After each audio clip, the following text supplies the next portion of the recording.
ছেলেমেয়ের ছাত্রছাত্রীর সুযোগ পাবে, হোক না আমার একটু কম হোক, কিন্তু আমরা সবাই মিলে ভালো থাকি।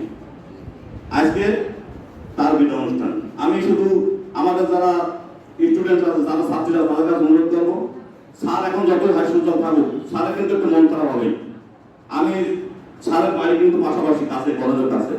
স্যারের সাথে কখনো দেখা হয়নি, যেন তার সম্মানটা অটুট থাকে, তার মান সম্মান যেন কোনো বিকৃত না ঘটে। আমার কলেজের যারা শিক্ষকবৃন্দ আছেন তাদের কাছে অনুরোধ করবো যে স্যার যেহেতু কাছের মানুষ, এই প্রতিষ্ঠানের পাশে তার বাড়ি, এই প্রতিষ্ঠানে কিন্তু যথেষ্ট মায়া মমতা আছে, যথেষ্ট দরদ আছে।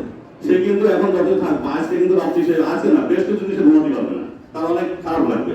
তো আপনারা যদি মাঝে মাঝে তার ডাকেন, যে কোনো অনুষ্ঠানে তার দাওয়াত দেবেন, বিভিন্ন অনুরোধ করবো। আপনারা যদি অনুষ্ঠান না হয় তাহলে আপনারা তার চা দাওয়াত দেবেন, বা তার কাছে বিভিন্ন বিষয় নিয়ে তার সাথে আলোচনা করবেন কলেজ থেকে। তাহলে এই কষ্টটা তার মনে আর থাকবে না, সে দেখবে আমি তো কলেজে আছি।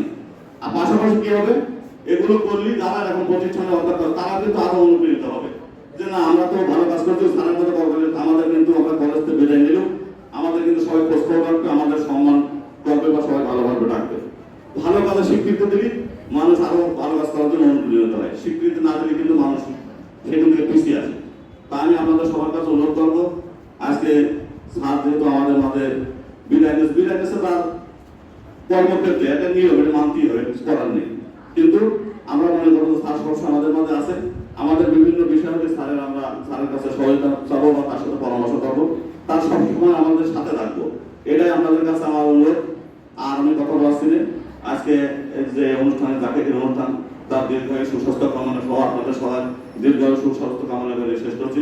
সবাই ভালো থাকবেন, সুস্থ থাকবেন। আসসালামু আলাইকুম।